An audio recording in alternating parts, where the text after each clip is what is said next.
Mankind has been around in its current state for 250,000 years, yet only a small fraction of that time has been of any significance.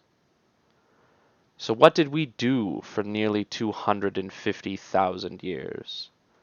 We huddled in caves and around small fires, fearful of the things that we didn't understand. It was more than explaining why the sun came up. It was the mystery of enormous birds with heads of men and rocks that came to life. So we called them gods and demons, begged them to spare us, and prayed for salvation. In time, their numbers dwindled and ours rose. The world began to make more sense when there were fewer things to fear. Yet the unexplained can never truly go away, as if the universe demands the absurd and impossible. Mankind must not go back to hiding in fear. No one else will protect us, and we must stand up for ourselves. While the rest of mankind dwells in the light, we must stand in the darkness to fight it, contain it, and shield it from the eyes of the public so that others may live in a sane and normal world. Secure. The Foundation secures anomalies with the goal of preventing them from falling into the hands of civilian or rival agencies through extensive observation and surveillance, and by acting to intercept such anomalies at the earliest opportunity. Contain. The Foundation contains anomalies with the goal of preventing their influence or effects from spreading by either relocating, concealing, or dismantling such anomalies, or by suppressing or preventing public dissemination of knowledge thereof. Protect.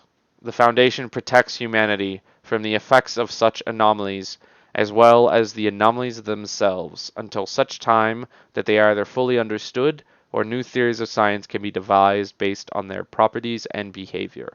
The Foundation may also neutralize or destroy anomalies as an option of last resort, if they are determined to be too dangerous to be contained.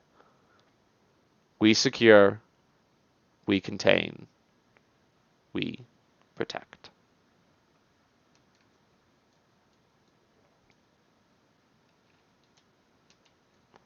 Welcome, everyone, to my explanation and introductory guide to the SCP Foundation. This is going to be a sort of starter of sorts that I think for anyone that already knows the SCP Foundation, I think should be able to enjoy, but anyone that has never heard of it before will get a fresh chance to learn what it is, and I mean, that's it, what it is, and where they can, and how to enjoy it, and what to expect, I guess. So, to start off, I think a great place to really start telling people what the SCP Foundation is we're actually going to start with how it began. In 2008, on 4chan, someone posted the above image to the /x board, which is specifically for scary stories, and accompanied it with the following post.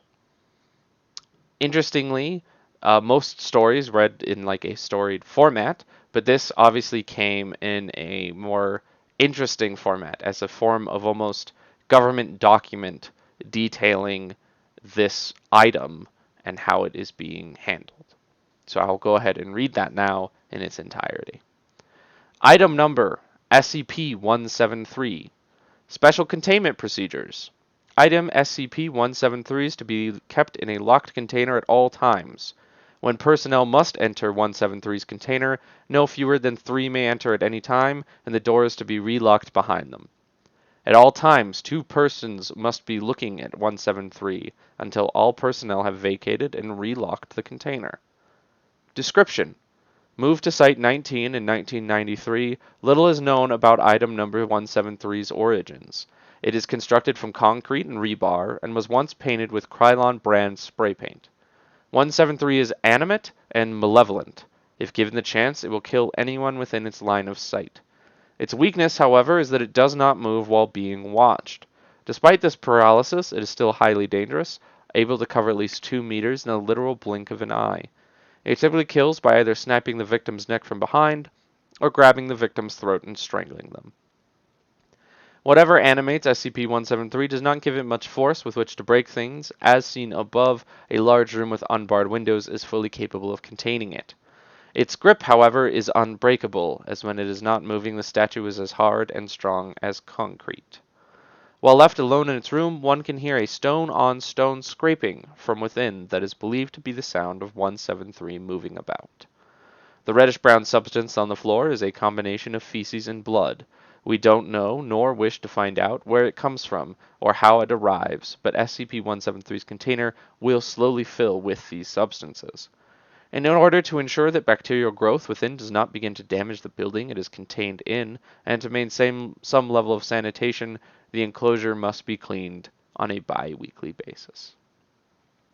So from this short snippet, you get sort of inklings about this organization that exists that has a bunch of these other SCP things numbered, and they're containing them. They have procedures for how they keep them there, descriptions where they've figured out how they work, and how they are dealing with them on a day-to-day basis.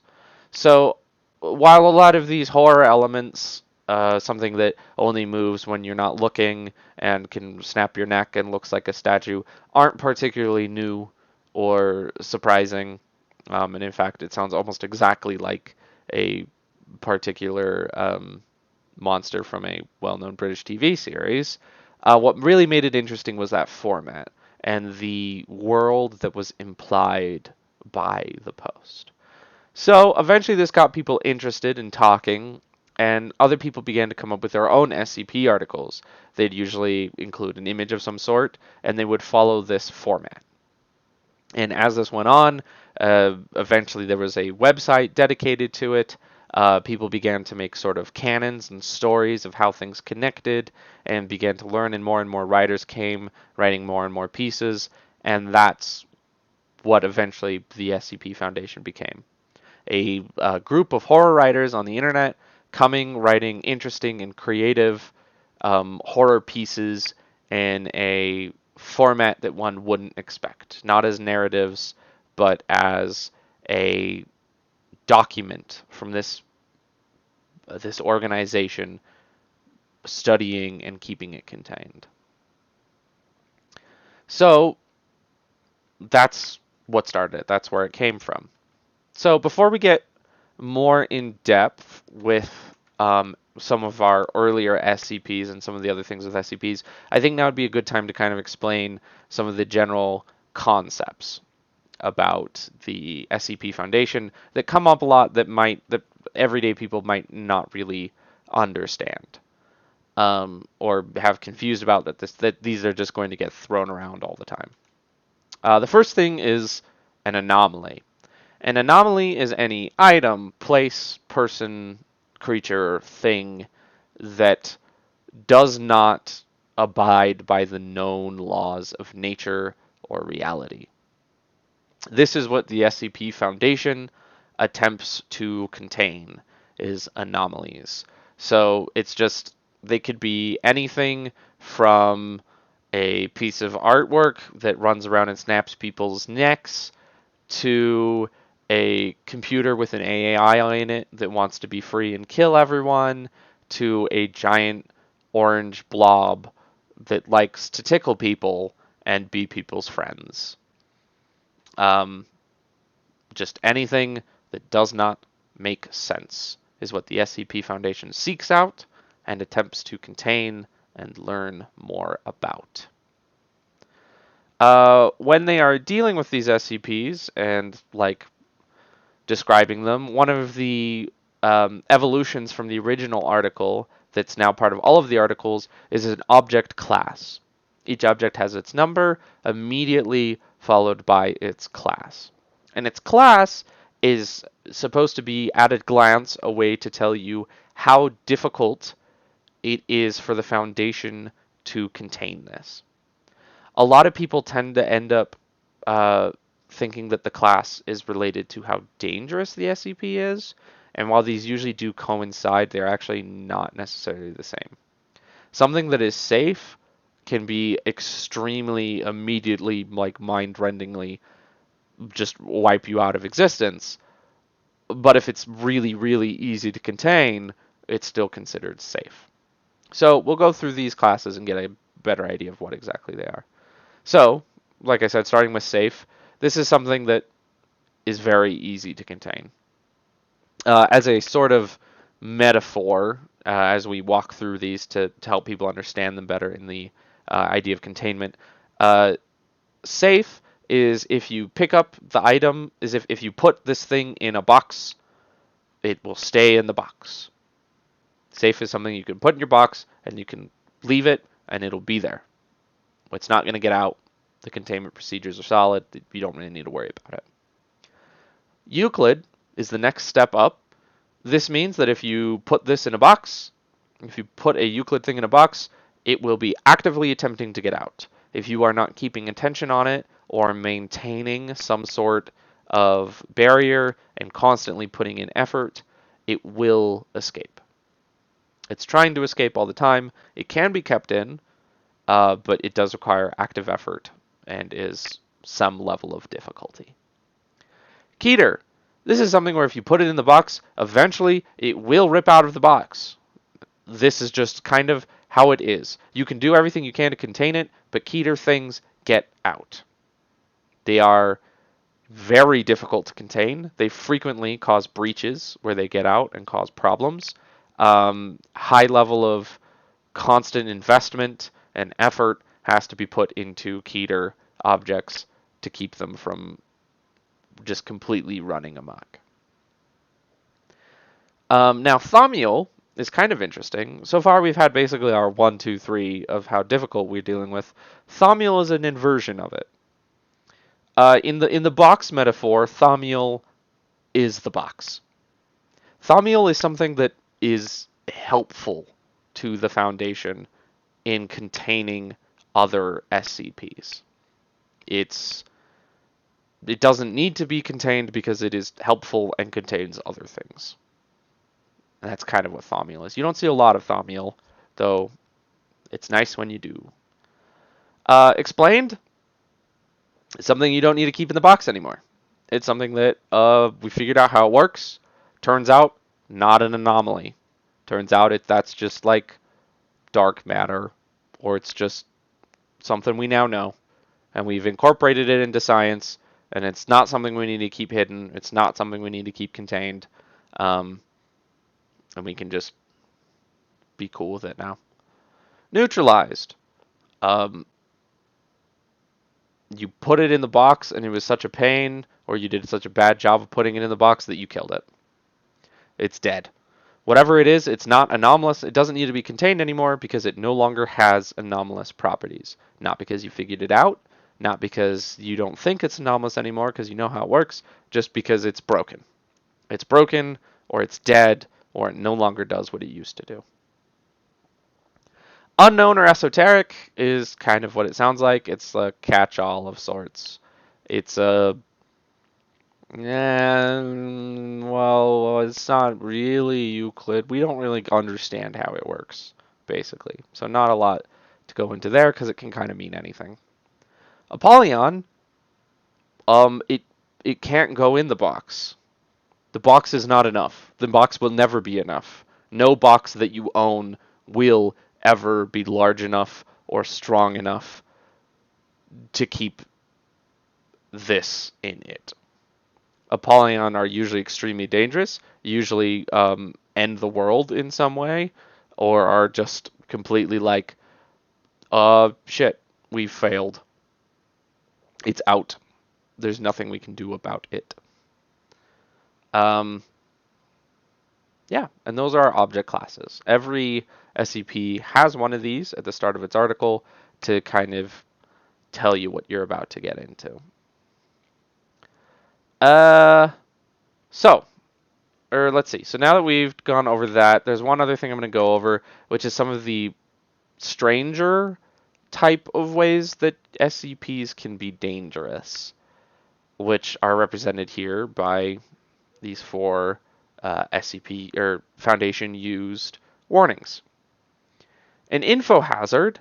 Um, so obviously, most things we're familiar with are dangerous because they'll maul you to death, or they'll make you grow more arms, or your throat will be covered in teeth, and that's not good for you.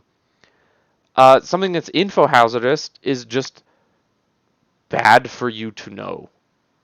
Not just like, dang, by knowing this, like you're putting yourself at risk. Maybe that's not a good thing to know. People don't like it. It's literally like this knowledge is hazardous, which is very interesting when people are dealing with, when especially the SCP Foundation, since it's all about writing an article describing a thing, that description can now be dangerous, and they have to be careful how they describe it.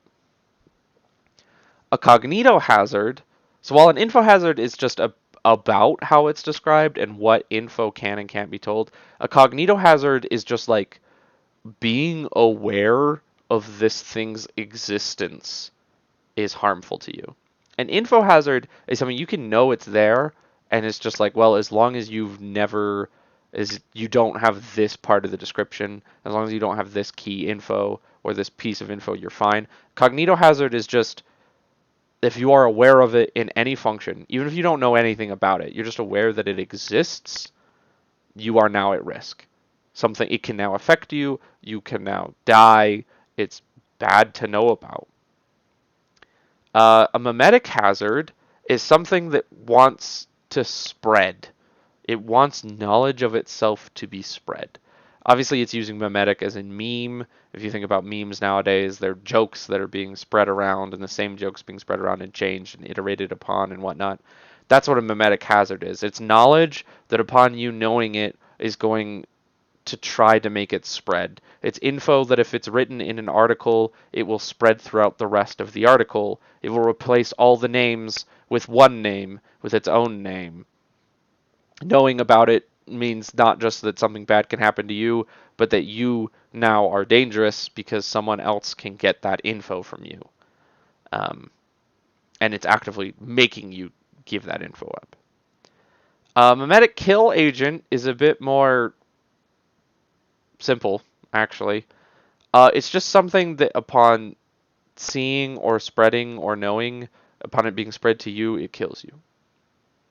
Interestingly enough, there's not a lot in the SCP Foundation that they're like, we're containing this because it's a mimetic kill agent. Usually they're using mimetic kill agents to keep people out of places they're not supposed to be. So you may come across articles that it's like, yo, if you aren't level 5 or above as a researcher and you read this, there's a mimetic kill agent embedded in it. And if you read it, you will die unless you're like level 5. Unless you're a certain clearance level, it will just outright kill you. So that's interesting. So, moving on from some of our vocabulary, I guess. Let's talk about what is the Foundation itself. Who is the Foundation? So the Foundation, or the SCP Foundation, is a covert, hidden organization that exists the world over, has extreme amounts of power and knowledge that no one knows about. They generally are embedded in some way in every world government, or somewhere they know about them or work with them, but in some way they have power almost everywhere to keep an eye on things to make sure that the anomalous don't show up, and if they do show up, that they are immediately there to grab it and hide it and keep everyone from knowing about it. So, who makes up the Foundation? Well, the majority of it are researchers. Um, these are just your kind of run-of-the-mill people. These are like the employees of the Foundation. They're usually scientists in various fields, biology, physics, some fields that only exist to Foundation personnel, like uh, theoretical meta-narratives, I think is something some of them study. Um, And these people's job, they're the ones running the Foundation. They're the ones making the decisions. They're the ones that are going to look at things in their containment cells, figuring out how they work, figuring out how they need to be contained, and working to explain them or get them taken care of. They're your you have like from level 1 to level 5. Uh, Level 3 or 4 research is what you hear about most often. They have access to um, most things. Level 1 and 2 are kind of like just like interns. They don't know much. Level 5, there's very few level 5. Usually when people talk about there's below 20, they're called the O5s or the Overseer Council, and they have access to everything. And they're the ones that actually are truly in charge of the Foundation. And they're secret. Who they are is a secret. But as you read through, you'll also come to recognize like a couple of researchers' names that pop up a lot. Jack Bright, for instance, is one of our a bigger character that a lot of people use because a lot of people are writing. Not everything is always fits perfectly in any given canon because it's being written by a whole bunch of different people. Um, but there's a lot of like characters that other people have made that have kind of come to become legendary. Dr. Bright's one of them. You can also hear a lot about Dr. Gears or Dr. Clef. Interestingly enough, Dr. Bright is a SCP in and of himself. When he was a junior researcher, he touched that amulet around his neck and his soul got sucked into it and he died. And then everyone went, wow, that's so sad that that random junior researcher died. Anyway, time to figure out how this necklace works. Let's have somebody touch it. And then that person stopped being who they were, and their soul was taken over by Dr. Bright. And now everyone that touches that amulet becomes Dr. Bright. Um, so he is somewhat omnipresent in a whole bunch of different people's bodies around the place. Because just anytime someone touches it, congratulations, more Dr. Bright for you. Moving on from our researchers, we have the next main group that's running the Foundation, and that's the mobile task forces. These are the kind of boots on the ground. When the Foundation first gets word of something strange going on, and they need someone to run in and try and figure out what it is, that's the mobile task force job. Their job obviously is a lot less bookwork and a lot more danger. They're dealing with SCPs when we don't know how they work yet. They're going into dangerous environments, attempting to take something that is in of itself dangerous and unexplainable, and take it back with them to a Foundation site, or set up some sort of on-site containment to make sure that no one else wanders in, or that it can't escape or go anywhere. Mobile Task Force, there's a lot of different ones, and they tend to have certain specialties. They're usually between like 3 to 6 members. Some specialize in dealing with cognito hazards and are like naturally naturally have some sort of defense against that and are less to fall prey to the cognito hazards. Some are like we're the tunnel rats. We're really good at dealing with SCPs that are in caves. We're real great at spelunking. Some are like, we're great at going into alternate universes. That's our whole gig. So you get a lot of different specialization of these mobile task force. But these are specially trained operatives that are generally trained in, besides just regular combat, generally some interesting anomalous ways to protect themselves as well. Next, after the MTFs, we have our last main group in the Foundation, which is the D class. The D class live a very unfortunate existence. Um, the D class are prisoners, generally death row inmates, um, or just the scum of the earth taken from penitentiaries around the world that would serve life sentences or be on death row, and they are instead taken or they are given by those world governments to the Foundation, where they are then used as guinea pigs. Like I said, the researchers spend a lot of their time testing and trying to figure out exactly how an SCP operates. to be as safe as possible or to update those containment procedures to make sure it doesn't become a problem. But that's dangerous work. Going in and testing and trying things out to see what happens is not generally something you want to be doing yourself. And we don't have enough mobile task force people. Those people are specially trained to constantly be sending them, just throwing people at the wall. Um, but we sure can do it with these guys. Oof. Yeah, so they just die or if horrible things happen to them. Generally, researchers, most tests are being overseen by a researcher, and D classes are just being thrown at it one after another to try different things to see what happens. And usually, what happens is they die, or something worse. Neat. Poor D class.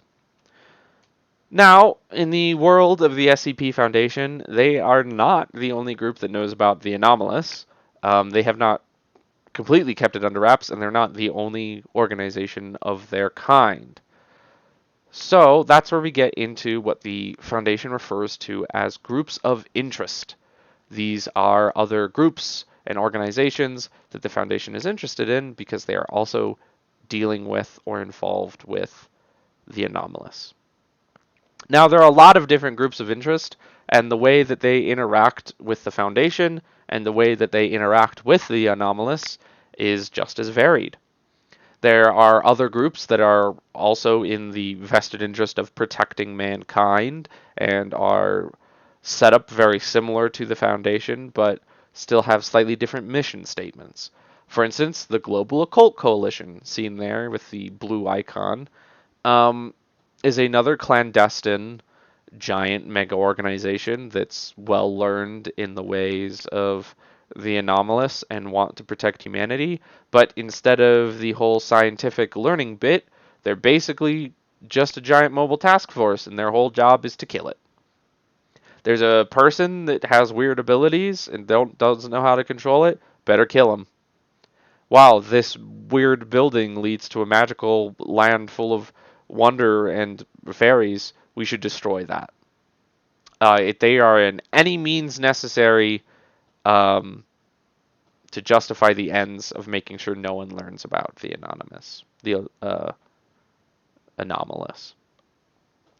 The SCP Foundation is not always at odds with them. They still have the common interest of protecting humanity, so they sometimes will work with them, though usually they choose not to, more on a count of principle of not agreeing with their methods. Next, there are a number of groups that in and of themselves are anomalous, people that are involved with the anomalous or worship them or use them to their own ends. One such group is the Church of the Broken God, represented here in the white symbol with the hammer electricity.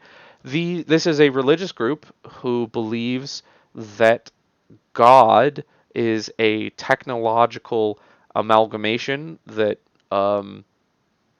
is kind and loves humanity, but destroyed itself in an attempt to protect humanity in the past, and they wish to find all of the pieces of their god and put them back together to issue in a new age of prosperity. They are particularly interested in any technologically involved SCPs, things that have to do with robots or tech in any way, computers, machinery. They see those as remnants or pieces of what is left of their god, and they attempt to hoard it and bring it all back together to bring their god back to life.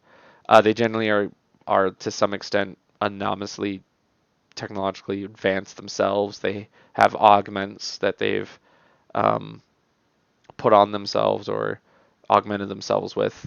Some of them are just computers. They're generally actually on good terms with the Foundation. Um, the Foundation generally is willing to allow them to have items because they're usually better at containing them than the Foundation would be.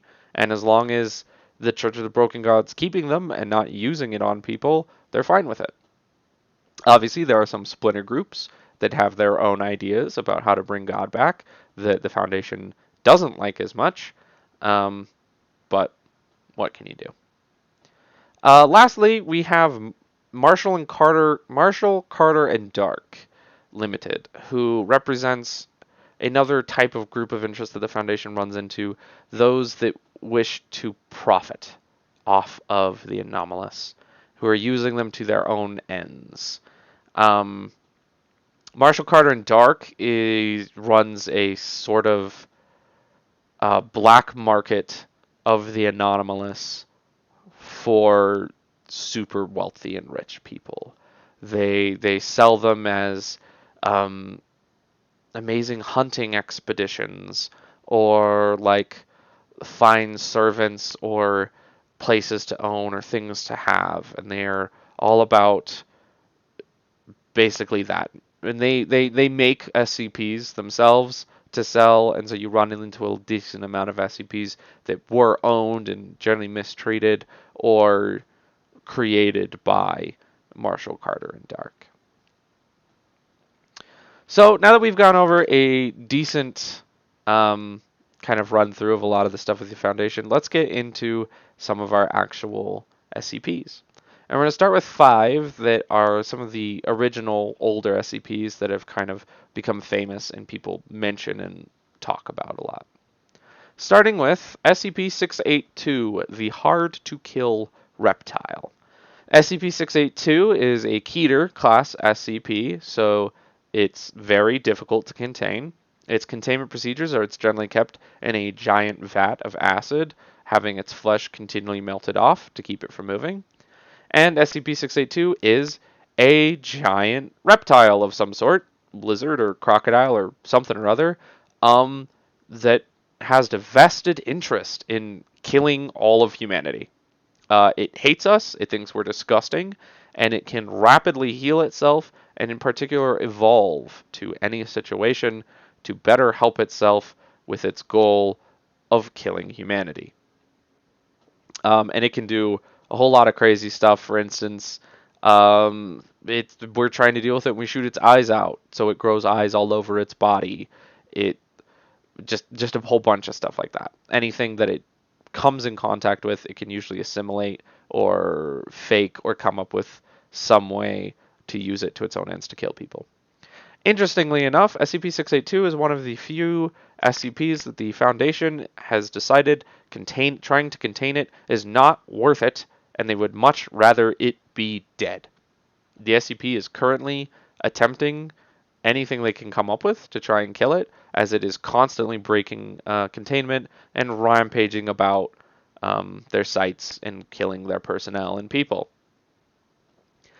This leads to a kind of interesting / funny document, which is 682 neutralization attempts, which generally has a list of a whole bunch of things the Foundation has tried to kill 682, which haven't worked. And specifically, they have authorized the use of other SCPs, even ones that they can't control, in attempts to kill it, which usually fall apart in a way that is hilarious and silly. A fun little anecdote about 682 before we move on. SCP-343 is almost certainly the Christian god, and he once was introduced to the test environment with 682 as a way to deal with it, and he literally could not see it, was not aware it was there, and then later when it was talking to someone and realized that they put him in the container 682, he responded, "Keep him away from me, he is not one of mine," which is an interesting thing for God to say. Moving on, we have SCP-55, the anti-meme. So I talked about memetic hazards, which is just it constantly tries to spread information about itself, or a lot of times it is that info and just tries to spread itself. SCP-55 is the opposite of that. It does not. It unspreads any information about itself. We don't know what it is. It's contained, probably. It's in a box of some sort that we have in the Foundation. We don't know what it looks like. We don't know what it does. We don't know what it is. We don't know how we got it. It's just any time someone looks at it through cameras or otherwise, they can perceive it and they go, "Ah, yep, that's what that is." And then when asked about it, they cannot describe it, and as soon as they're not looking at it anymore, they don't remember what it is. There have been a lot of attempts to try different ways to figure out what it is. One of the more humorous ones being, well, what if we described what it isn't?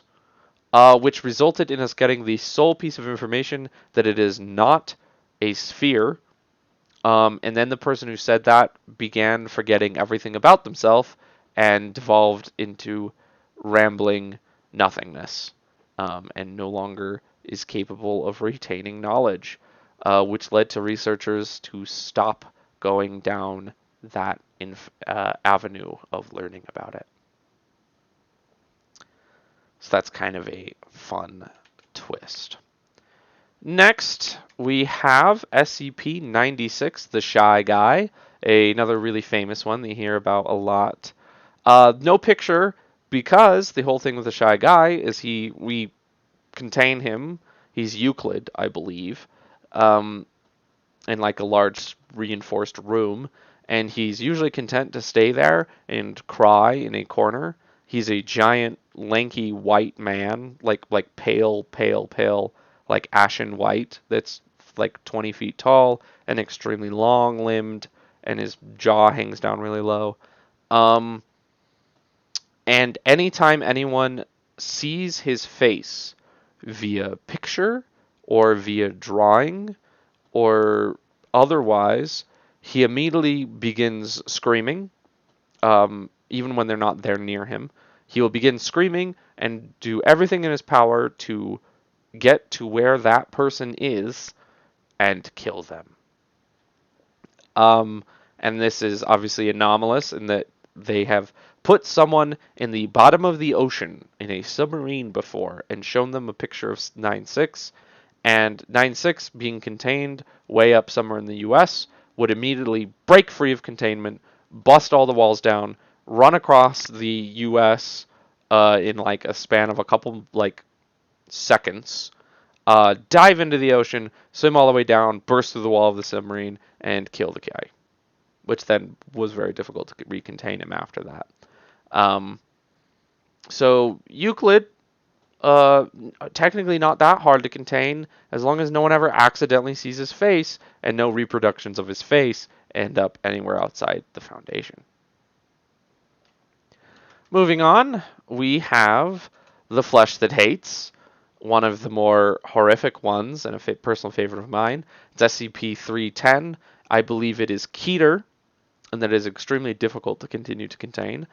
It is a disease of sorts that any uh, creature that touches something infected by this disease will immediately undergo a rapid metamorphosis where their body will be covered in scar tissue and they will deform into some sort of horrifying monstrosity that will wander around and do really weird, gross, creepy things. And if anything touches that one, then the cycle will continue.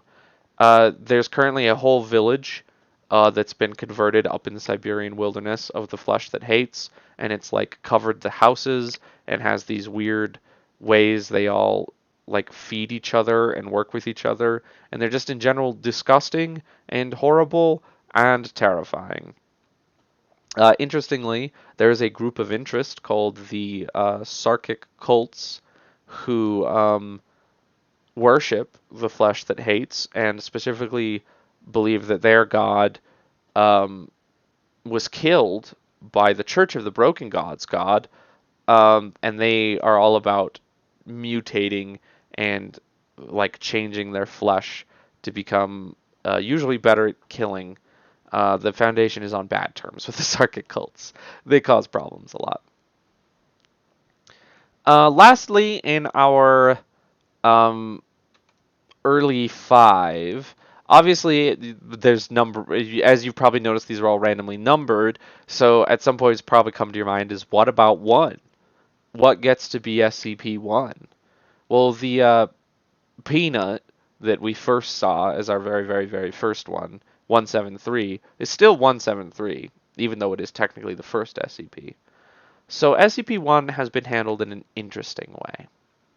SCP-1 is not confirmed to be anything. When you click on SCP-1, there is instead a large list of proposals. Um, in like the meta narrative or the meta like for people making it, it's because anyone can make an SCP-01 proposal. Though usually it's like, well, you've got to have some sort of chops. You've got to put some really good together for it to be accepted as an SCP-001 proposal. And they usually are extremely grandiose and frequently have something to do with the secret like nature of the Foundation itself, who they are, where they came from, something like that. Um, and in universe, those proposals is one of them is true, and there's a whole bunch of fake proposals put forward to hide which of these huge world-changing things is actually real. Or depending on the canon you prescribe to, all of them are real, and they're all out there, which is usually contradictory. A lot of the SCP Foundation is contradictory because it's being written by different people. It is not one whole narrative. It's more on you to decide what you think is canon and what isn't. This image here is the one you may have noticed I used for Anomaly um, way back at the start of the video. And this is actually one of the very first SCP-001 proposals called the Gate Guardian. And it is about a huge humanoid entity that I believe is out somewhere in the Sahara Desert, guarding a large gate. Anything that comes near it, it instantly destroys without seemingly moving and guards that gate. And it is heavily, heavily implied to be a biblical angel guarding the literal gate to the Garden of Eden. Um, so that one's pretty cool. So moving on now, we're gonna do another 5 of some of the more modern SCPs. Kind of see these are things that have come out newer and have kind of done more interesting, more deep dive takes. While the original ones are just like, we have a format, let's use this format because the format in and of itself is cool. These newer ones generally start playing on the format and seeing how they can change it and how you can redefine what an SCP article is. So to start out, we're going to do SCP-5000. Why? SCP-5000, I believe, is safe.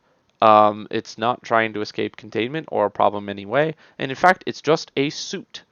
A suit containing a dead body and holding a briefcase.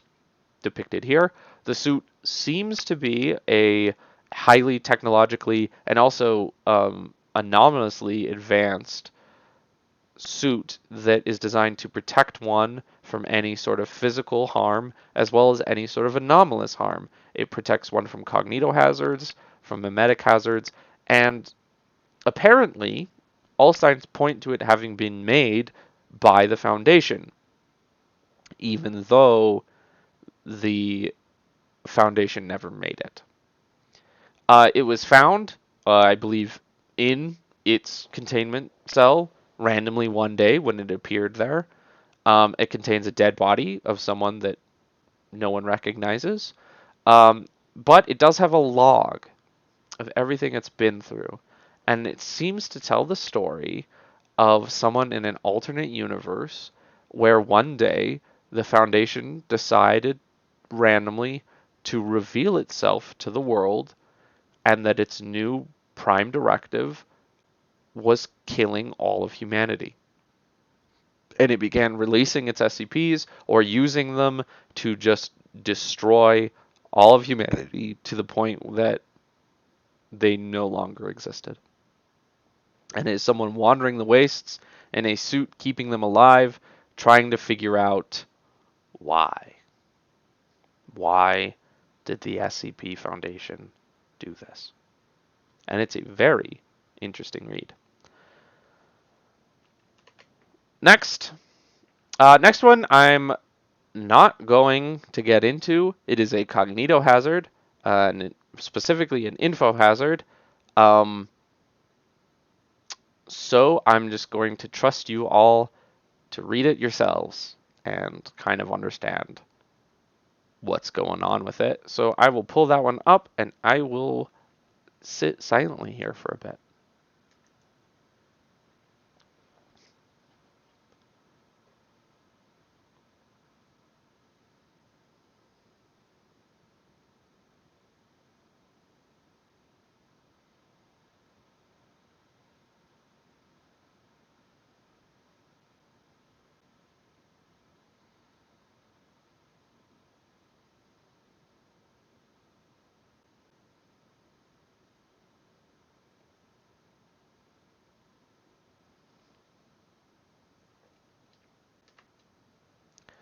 Well, I trust that you've figured out a little bit of why that is presented the way that it is.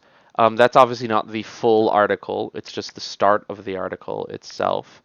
Um, but that one's really cool and is one of the highest rated on the website, simply due to how interesting and ingenious the article and the presentation is. Moving on some more. This one is a personal favorite of sorts of mine. Um, this is obviously the SCP Foundation. It's about horror writing. Most of it is awful and horrible and strange, though not all of it.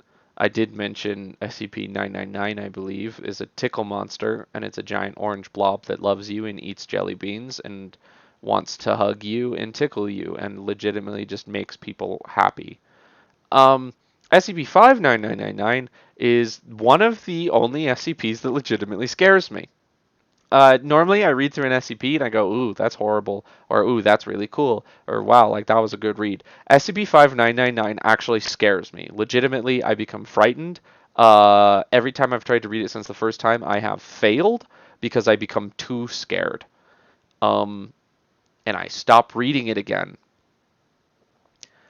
So I'm not going to go into it too much in depth. It is a very interesting format. It's still formatted like an SCP article usually is, um, but the like actual way that the page that it's on is presented and some of the other things are interesting. I would highly suggest reading it late at night when you're in your bed on your phone with your volume up.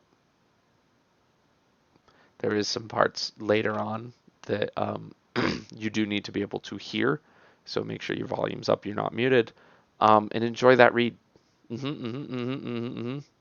Thanks. Moving on, we have SCP-3000. One thing I didn't mention when I was talking about some of our general ideas about the Foundation is one word that gets brought up, or a type of thing that gets brought up a lot in the Foundation writing are these things called analgesics. Analgesics, no. Am I remember that right? I think so. I think they're called analgesics. No. Now I'm like, wait, no, I'm making something up. Uh,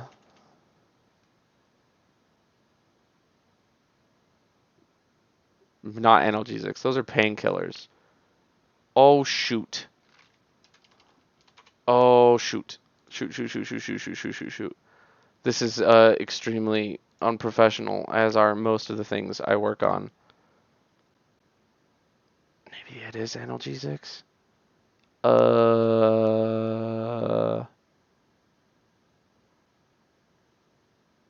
Well, now I can't remember what they're called.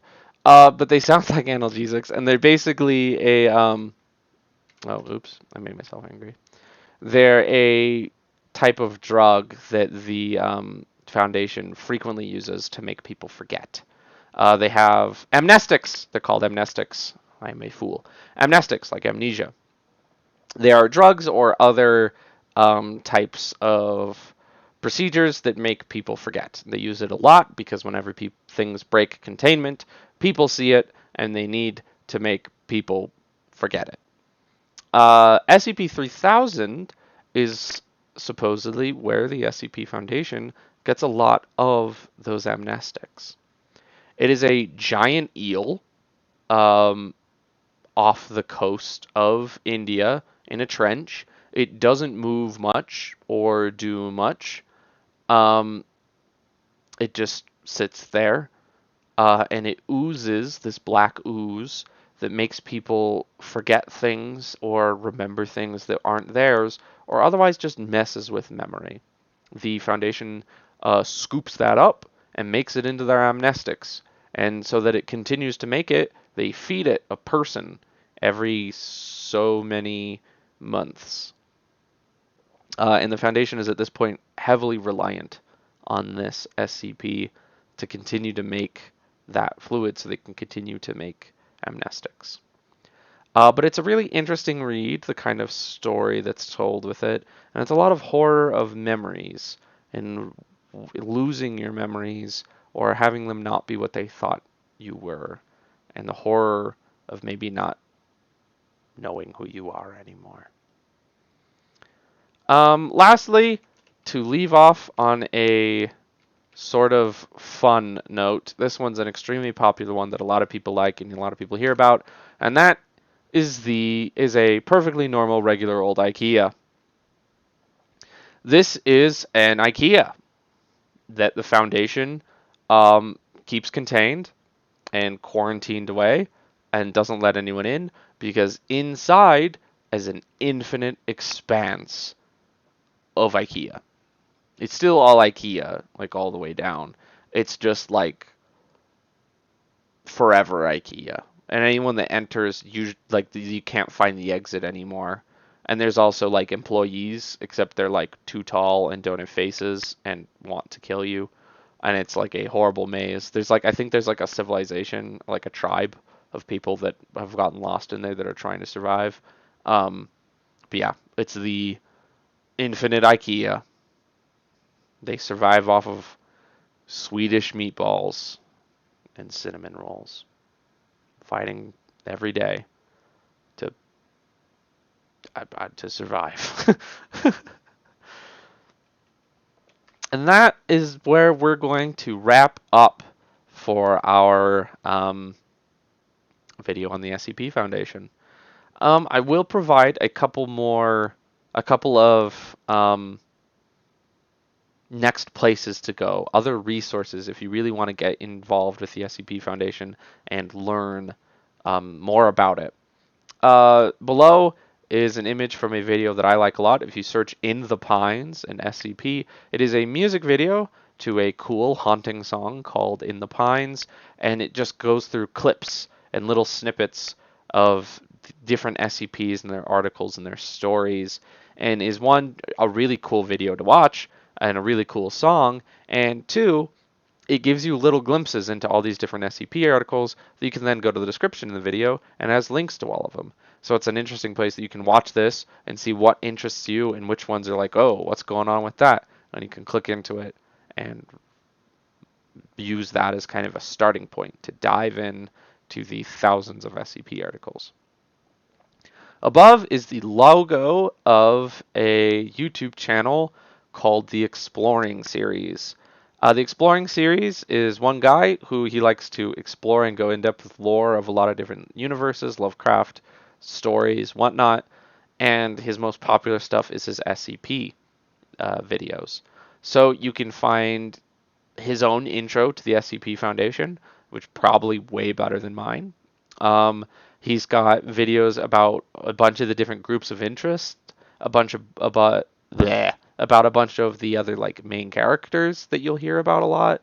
Not main characters, but prominent characters. And then he'll highlight and read through and explain different SCPs that he finds particularly interesting or particularly noteworthy. And so I listened to a lot of his videos, and I think it's also another great way to get into the SCP Foundation and the horror writing in the community that there is. Lastly, I'm going to put in, if you enjoyed this, if you like this, if you like my content, a shameless plug. I have a YouTube channel. If you're watching this, you're watching a video on my YouTube channel. I post VODs of my streams. Obviously, if you want to watch me stream, whatnot, that too. But I would particularly recommend if you ever want something fun or enjoy my dumb brand of humor, the 20,000 Leagues Under the Blood Sea is a playthrough, me playing a short horror game called Iron Lung that I had a lot of fun with and I think was a lot of fun. Hooray! Shameless plug. Gross and bad. Um, anyway, that's it for this video. Uh, this has been your lead researcher here at slash SCP 6262 or something. Wisteria, doing her best to introduce you and teach you some more about this cool internet um, group, I guess. And hopefully you've enjoyed and hopefully you've learned something. Thank you for coming and bye bye.